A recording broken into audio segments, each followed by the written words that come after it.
Buenos días, tardes, noches, bienvenidos a otro vídeo de admisiones en oficina. Estamos con los apartados postales, ¿vale? Está dentro del tema otros productos y servicios, que ya lo vimos con anterioridad, ¿de acuerdo? Si nos vamos a los apartados postales en el tema 4, si no mal recuerdo, cuando eran otros servicios de oficina, pues estaba el apartado postal, ¿vale? Que será casi repetir lo mismo, ¿vale? Pero estar atentos a este vídeo, que es un poquito más nuevo, recordamos cositas del anterior y habrá alguna modificación que podemos sacar de esta que no tendría el otro. Bien. Suscripciones de apartado. La titularidad del apartado debe mantenerse en secreto por correo, que solo puede revelarla en los casos previstos por la ley. La edad mínima para contratar un apartado son 18 años, excepto si es un menor emancipado. El servicio de apartado postal le precisa una suscripción y un abono y el abono de la correspondiente tarifa. En el caso de contratación en una oficina auxiliar, se gestiona todo a través de la oficina técnica, de la que dependa. En los apartados únicamente podrán recibir correspondencia los titulares, suscriptores de los mismos. Bien. Formularios de suscripción y documentación a aportar. Lo que tenemos que pedirle al cliente cuando llega a la oficina para hacer un apartado. Bien. El suscriptor de un apartado, ya sea persona física o jurídica, deberá cumplimentar y firmar una solicitud dirigida a la oficina en la que quiere contratar el apartado. Los impresos de solicitud para la suscripción de un apartado son los siguientes: el anexo IA o 1A, vamos a llamarle 1A, suscripción de los servicios de apartado postal para particulares. El anexo 1B, solicitud de alta para otros titulares. Y el impreso de suscripción de apartados postal 24/7. Y por último, el anexo 2, ¿vale? Suscripción del servicio de apartado franqueo en destino. ¿De acuerdo? Hay que tener en cuenta los siguientes puntos. La solicitud debe presentarse sin enmiendas ni tachaduras, por lo que si las lleva, el cliente debe rellenar una solicitud nueva. En el condicionado del formulario se incluye la aceptación del tratamiento de los datos personales. Hay que informar al cliente de que siempre que haya cambios en los datos que faciliten el impreso de suscripción, debe comunicarlo para que se puedan actualizar la base de datos. Se debe indicar la duración de la contratación del apartado. Puede ser mensual, solo los 24/7, los apartados 24/7, recordarlo, solo pueden ser mensuales los 24/7.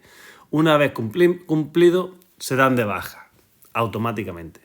Trimestral, sin renovación, se dan de baja automáticamente. Anual, el solicitante tiene la posibilidad de marcar autorización a domiciliar el pago para la renovación del contrato. Bien.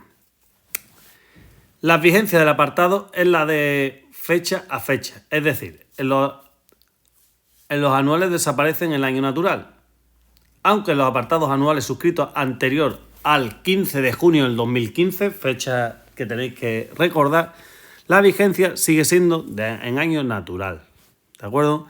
La documentación a presentar, persona física, al hacer la solicitud, debe presentar original del DOI sin necesidad de guardar copia de este. La persona jurídica, hay que presentar la solicitud, que debe ir sellada por la entidad de los datos y las firmas del representante. Además, debe ir acompañada de los siguientes documentos: el CIF de la entidad, la copia de la escritura de constitución de la empresa y del documento que acredite la posesión por el firmante de dicho poder, que normalmente está en las primeras páginas de la escritura de constitución. En sustitución de lo anterior, la certificación del registro mercantil que contenga los datos identificativos de la persona apoderada, los datos de persona jurídica a la que representa y los poderes otorgados que acreditan la representación de dicha persona jurídica. Igualmente, si dicho certificado identifica a la persona que tiene la condición de administrador único de una persona jurídica al confluir en las funciones de representación. No vea. Bueno, simplemente acreditar que la persona esa está representando a la empresa. Organismos públicos. En la solicitud debe aparecer su sello oficial, además de ir acompañado por la siguiente documentación: el nombramiento en el cargo de la persona que firma la solicitud, el documento que acredita que dicho cargo tiene capacidad de representación del organismo en cuestión, copia del CIF del organismo interesado y DOI de su representante. Si se trata de una persona jurídica o organismo público, no es necesario guardar en la oficina copia de los documentos. Tras comprobar que quien la firma es el representante, aunque debe firmarla y detallar su NIP para dejar constancia de que ha cotejado los datos. ¿De acuerdo? Eso siempre, hay que dejar el NIP. Alta en IRIS. Una vez le hemos pedido toda la documentación al cliente, hemos comprobado y verificado todos los datos, pues empezamos a darle el alta. Una vez que se ha recibido la solicitud de suscripción, se da de alta a través de IRIS Admisión, ¿de acuerdo? Menú amarillo, apartado, y dentro cuando pinchamos apartado nos salen 3 pestañas: contratación, renovación y mantenimiento. Pues nos iríamos a contratación. Se registran los datos del formulario, ojo, atento a ese mensaje que nos dice cuando nos metemos: atención, antes de introducir los datos del cliente, solicita la documentación de identificación y verifique que son correctos. Si el cliente aporta un número de identificación fiscal de una persona física, nunca puede acompañarse de un nombre que no sea el de dicha persona. Debe cumplimentarse el apellido y nombre. Bueno, eso es simplemente una aclaratoria para que no nos colemos. Hay que elegir el tipo de apartado, número de apartado, que se pone justo aquí al ladito, ¿vale? Y el número de teléfono móvil, si el cliente quiere recibir el SMS gratuito cuando llegue un envío registrado, ¿vale? De esta forma, al dar de alta el envío en EGIA, el sistema genera un SMS indicando al cliente que tiene a su disposición un envío registrado y no perderá los plazos de lista en oficina. Para poder prestar este servicio, la oficina debe estar informatizada. El mensaje se activa después de dar de alta el primer envío si el apartado está vacío, y si no lo está, al dar de alta el primer envío de ese día. ¿De acuerdo? Aquí se pone el telefonito para poder avisar. Contratación anual, trimestral o mensual. Pulsamos la que queramos hacer en función de si pone un 24/7, pues te pondrá mensual, trimestral o anual. Pero si, por ejemplo, es un franqueo en destino, pues no te permite mensual. Solo podrá ser anual. Bien. Número de suscriptores y sus datos. Recordar que podemos poner el principal y 4 más. En total, 5 suscriptores. ¿De acuerdo? Y rellenamos sus datos. En el apartado particular y apartados 24/7, los titulares en ese momento o en uno posterior, el titular podrá designar titulares adicionales del apartado hasta un máximo de 5, 1 más 4, para recibir envíos como destinatarios del apartado, cumplimentando el anexo, el siguiente, que era el IB. Tenemos el IA y ahora tenemos el IB. Dirigido al director de la oficina o sucursal aduana donde tenga suscrito el apartado y abonando tarifa vigente. Nada es gratis en correo. Hay que pagar. Si el alta se realiza a posteriori, la ruta de acceso en IRIS será IRIS Admisión, apartado Mantenimiento y Contratación de apartado. Nos metemos dentro de lo que es IRIS Admisión, el menú amarillo, y cuando se nos abre la pestaña nos vamos al mantenimiento y le damos a contratación de apartado. Con independencia de en qué momento se realice la suscripción del título adicional, la operación se registra en IRIS para el control de apartado y el cobro correspondiente y el cobro del correspondiente importe. ¿De acuerdo? Hay que cobrar. Personas autorizadas, se pueden designar hasta 3 personas. ¿De acuerdo? Autorizadas distintas de los titulares. Para retirar los envíos, siendo necesaria la conformidad de todos los titulares del apartado, se debe presentar fotocopia del DOI del autorizado a fin de registrar sus datos en IRIS, pulsando el P autorizada, que está aquí abajito del todo. ¿Vale? Hasta 3 personas podemos meter ahí, ¿vale? Esas personas autorizadas están permitidas, que bueno, que yo tengo un apartado postal, lo tengo a nombre de mi empresa y quiero autorizar a mis trabajadores de confianza a recoger toda la correspondencia. En ningún momento va a poder ese trabajador recibir su correspondencia particular, pero sí puede recogérnosla. No tiene por qué ir al jefe a por ella. Si la designación de autorizados se produce a posteriori, la ruta es IRIS Admisión, apartado Mantenimiento y Contratación. Pin, pin y pin. Bien. Se busca el apartado y se modifica. En P autorizado se introducen los nuevos datos. Bien. Apartado de franqueo en destino. Solo pueden tener un suscriptor. ¿De acuerdo? Eso hay que tenerlo claro. El FD o CCRI, ¿vale? Correspondencia comercial, respuesta internacional, recordadlo. CCRI y el FD, ¿vale? Solo pueden tener un suscriptor. Cuando se graban los datos del apartado postales y los 24/7 en Iris. Se vuelcan directamente en SGIE de la unidad, mientras que los datos FD y CCRI no pasan a SGIE al grabarse en Iris, ya que estos apartados se recibe el correo ordinario de cartas, tarjetas postales o correspondencia comercial. ¿De acuerdo? En la oficina dependiente se deben grabar los datos en el desplegable de las unidades para que pasen a SGIE de esa unidad dependiente si está automatizada, como pasa con las oficinas satélites. Al dar de alta el apartado hay que asegurarse de que todos los datos, incluyendo el tipo y número de DOI, son correctos. Cuando el titular presenta el NIE o DNI, el propio sistema consulta en la web de AEA y comprueba que los datos son los mismos que tiene registrado, evitando dar de alta a un titular con datos incorrectos y evitando la devolución de las facturas. Se procede al cobro del servicio teniendo en cuenta que en los apartados de franqueo en destino o CCRI la cantidad a cobrar incluye como garantía de franqueo una cantidad equivalente al 40% del franqueo de los envíos que haya previsto recibir en un mes. El pago se puede hacer en metálico con tarjeta de cliente, tarjeta de crédito o débito o mediante pagos diferidos, exclusivamente para los clientes que haya indicado el departamento comercial y que tenga contratado con la sociedad postal. La validación y el cobro. Bien, tras estas comprobaciones se imprime una etiqueta para adherir el formulario en el espacio habilitado para la validación, asignando el número del apartado y emitiendo la factura o el ticket para proceder al cobro. El formulario se fotocopia después de que lo hayan firmado el empleado y el cliente. Bien. Se cobra el importe total que refleja Iris pulsando cobrar bolsa. En el caso de apartado franqueo en destino, la cantidad a cobrar incluirá una cantidad determinada como garantía de franqueo del 40% del franqueo correspondiente a la previsión de envío a recibir durante un mes. El pago de la suscripción del apartado se podrá hacer en metálico, en tarjeta de crédito o débito y tarjeta de cliente, así como pago diferido únicamente para aquellos apartados de cliente que la dirección comercial indique que se abran con cargo a un contrato.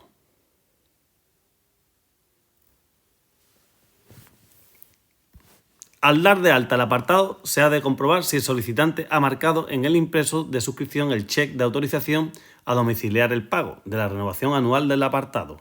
Si es así, se deben introducir los datos de la cuenta en el campo correspondiente en Iris y marcar domiciliado. Marcamos domiciliado, ¿de acuerdo? Y ponemos el número de cuenta. Ojo, solo el pago anual. Si tenemos marcado el pago anual, recordadlo, si no, no va a poder poner domiciliado.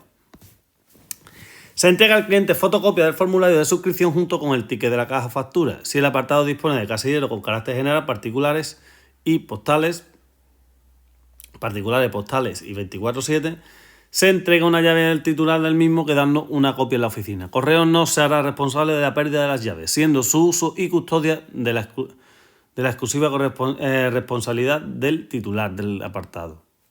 El casillero del apartado postal es propiedad de Correo, debiendo el titular usar el casillero para el servicio al que está destinado y velar por su buen uso y cuidado. Incidencias. Cuando se da de alta un apartado, se entrega el contrato al cliente. Puede ocurrir que nos indique que no es el apartado que deseaba y solicite la baja. Dependiendo del momento en el que esto ocurra, procederemos de manera distinta. Imaginaros que el cliente, una vez de toda la pechada que no hemos pegado de meter datos, ahora coge y dice, mira, que no es el apartado que yo quería, yo no lo quería anular, o yo lo quiero trimestral, o yo lo quería mensual. Usted mensual no puede ser, vamos a intentarle convencer de que no lo quite, después de pegarnos la pechada que no hemos pegado, pero bueno, si no puede ser, pues seguimos. Si se produce en el mismo día de contratación, se ha de acceder a Iris, apartado mantenimiento, se selecciona el apartado que se quiere anular y una vez localizado se elimina pulsando en suprimir. Vaya. Con esta acción queda anulado el apartado y el importe sube a bolsa. A partir de aquí se puede volver a dar de alta seleccionando el apartado de correcto. Si se produce en días posteriores a la contratación, se accede a apartado mantenimiento, ¿de acuerdo? Se selecciona el apartado que se quiere anular y una vez localizado se elimina pulsando en baja. Para poder volver a dar de alta el apartado correcto, se ha de acceder al apartado contratación, se selecciona el apartado correcto que se quiera dar de alta y se marca el check inicializando. Tan, tan, tan. Con esta acción el importe no sube a bolsa y es la forma de resolver el error producido con el cliente. Se acepta el alta y se entrega el contrato, que genera de nuevo la aplicación y la llave si procede. La opción de inicialización solo debe utilizarse para casos extraordinarios. No nos acostumbremos a utilizarlo. ¿Por qué? Porque casi siempre tiene que utilizarse, se queda con el importe a cero. Si hemos cobrado de menos o de más, pues nos puede dar incidencia, ¿vale? Por lo tanto, lo mínimo. Saber que existe, pero saber también que se debe de utilizar el mínimo posible. Archivo de documentación. La oficina archiva las suscripciones de apartados separando las de uno u otro tipo, debiendo permanecer archivadas en la oficina mientras el apartado no cause baja. Antes de archivar la documentación, se ha de poner el nombre del o los titulares del apartado contratado en el casillero correspondiente y comprobar que los datos han pasado a SGIE. La documentación generada se archiva en la oficina siguiendo los siguientes criterios. Se conservará en el mueble archivador con 3 separaciones. Apartados postales, apartados FD-CCRI y apartados 24/7. ¿Vale? En ellos estarán las de empresa y las particulares. En este de aquí, solo los FD y el CCRI son los casilleros que tienen normalmente varios tamaños y el apartado 24/7. Las oficinas que tengan oficinas auxiliares dependientes son apartados deberán tener perfectamente identificadas y separadas cada una de ellas. Se hará una carpeta individualizada para cada apartado activo en la que figure el número de apartado. Cada carpeta debe contener original del formulario de suscripción del apartado sin tachadura ni enmiendas, firmada por el suscriptor y por el empleado, que también debe detallar su NIP, ¿vale? No solo tiene que firmar, tiene que poner el NIP, ¿vale? En la solicitud. NIP es número de identificación del personal, ¿vale? Hay que ponerlo. Como prueba de haber comprobado todos los apartados, anexo 1A, 1B, 24/7 o, me falta un palito, el 2. Y si son apartados suscritos con anterioridad a la entrada en vigor de estos anexos, se debe conservar el documento original con el que se suscribió el apartado. Se ordenarán desde el 1 al último número de apartado activo. Bien, el volcado a SGIE. Al grabar los datos en Iris de los apartados postales y de los 24/7, se vuelcan directamente a SGIE de la oficina. Este volcado se hace por la noche, con lo cual solo a partir del día siguiente pueden verse los datos en SGIE. Son los directores adjuntos o jefes de equipo, o sea, vosotros, los que en breve seréis directores o los jefes adjuntos de equipo, los que deben comprobar estos datos. Si al haber realizado la contratación de un apartado, este no se ve en SGIE, se introduce desde el menú apartado el número de apartado y el tipo. Se pulsa en buscar y el sistema lo trae a Iris o a SGIE. Si lo que se ha realizado en Iris ha sido una modificación de datos y estos no se ven en SGIE, desde el menú apartado se introduce el número de apartado, a continuación se pulsa en ver y una vez en pantalla se selecciona el apartado y se pulsa en sincronizar. Aparece un mensaje indicando que se ha sincronizado con Iris, quedando actualizado y siguiendo iguales los datos de Iris y SGIE. Bien, si los datos del apartado que se está buscando no existen en Iris, el sistema lanza un mensaje indicándolo. Y esta pantalla que veis aquí, que va a ser una de las primeras veces que estamos viéndola, ¿vale? Es la pantalla del menú de inicio de Skie, ¿vale? En el cual dentro del menú de configuración tenemos la parte de apartados, que es donde podemos comprobar que los datos son los mismos que tenemos en Iris. Pero bueno, no asustaros, este menú es muy grande, ya lo veremos un poquito más adelante. Y bien, ¿qué tenemos aquí? Pues tenemos una caja, ¿vale? Que por lo visto trabaja correo, pero no es de correo. O sea, que es externa, ¿de acuerdo? Que es de correo express. Por eso no tiene la misma forma de las cajas que hemos estado viendo. El paquete azul, que era azul, o el paquete Standard Premium, que era en amarillito, ¿vale? O el Today, que caía, también era amarillito, o el Light, que también era amarillito. Es blanco, ¿vale? Pack Today es blanco y encima tiene, fijaros, tiene 1x2, lo de las quinielas. Qué barbaridad, el logotipo de las quinielas. 1x2. ¿Y por qué lo tendrá? Pues bien, porque utiliza el 1x2, ¿vale? Para nombrar sus paquetes cuando se trabajan a través de correo, ¿de acuerdo? Y lo pone de la siguiente manera. Utiliza el P con el 1 cuando va a domicilio del cliente, el P, el PAS 24, sería el PAS 24 horas, el P2 cuando va a una oficina elegida, que también podemos hacerlo, ¿vale? O cuando vamos a devolverlo nuestro saxofón DX, ¿vale? Pues recordar este paquete blanco, ¿vale? Que no es nuestro, que es el PAS 24, ¿vale? Admitido a través de correo. Y así lo ponemos. Serían P1 más los 21 dígitos de la etiqueta. Estos de aquí igual, P2, 23 dígitos en total. Y el de X, la devolución, ¿vale? Del P1 o P2, ¿de acuerdo? Cuando no se ha podido ser entregado, por lo que sea, ¿vale? Recordad, P1 a domicilio, P2 oficina, de X devolución. Ya veremos esto más adelante. Gracias.